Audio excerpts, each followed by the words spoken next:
ఈరోజు మానవులు కాంశీరామ్ గారి 91వ జయంతి.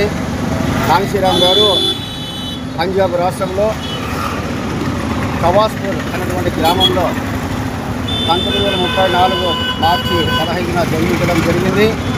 ఆయన యువకుడిగా ఉన్నప్పుడే డిగ్రీ పూర్తి చేసి పూణేలో సైనిక మందుగుండు సామాగ్రి తయారు చేసేటువంటి ఒక సంస్థలో BRDO అనేటువంటి సంస్థలో సైంటిస్ట్గా పనిచేయడం జరిగింది.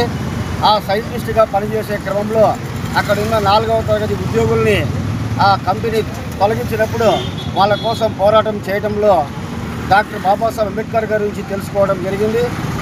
అక్కడ ఉన్నటువంటి 4వ తరగతి ఉద్యోగి దీనా బాను అనే వ్యక్తి కాంశీరామ్ గారికి అంబేద్కర్ రాసినటువంటి ఒక పుస్తకం అన్హిల్టన్ ఆఫ్ క్యాస్ట్ అంటే కుల నిర్మూలన పుస్తకాన్ని ఇవ్వడం జరిగింది. ఆ పుస్తకాన్ని రాత్రి 3 సార్లు చదివి కాంశీరామ్ గారు చైతన్యం పొంది అంబేద్కర్ గారి యొక్క ఆలోచన విధానాన్ని కొనసాగించాలంటే నేను పెళ్లి చేసుకోకూడదు, నేను కుటుంబాన్ని ఉంచుకోకూడదు అని చెప్పి కుటుంబానికి నేను పెళ్లి చేసుకోవాలని ఉత్తరం రాసి ఆ రోజు నుంచి ఉద్యోగాలకి రాజీనామా చేసి 56 నుంచి 78 వరకు అంబేద్కర్ గారి ఆలోచన విధానాన్ని ముందుకు తీసుకోవడం జరిగింది.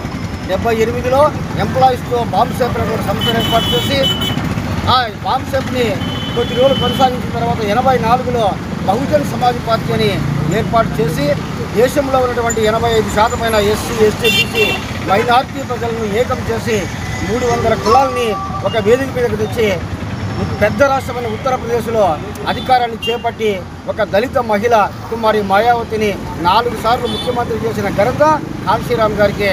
అందుకే ఈ దేశానికి దిశ నిర్దేశం చేసినటువంటి వ్యక్తి అంబేద్కర్. ఎక్కడైతే పోరాటం ఆప్ చేస్తున్నాడో ఆ పోరాటాన్ని కొనసాగించిన వ్యక్తి కాంశీరామ్ గారు.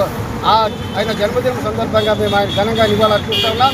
ఆయన బాటల్లో ముందుకు నడవబోతున్నాం. బహుజన్ సమాజ్ పార్టీని ఈ ఏపీలో కూడా ముందుకు తేవడానికి మా వంతు కృషి చేస్తామని చెప్పి తెలియజేస్తున్నాం. జై భీమ్, జై భారత్.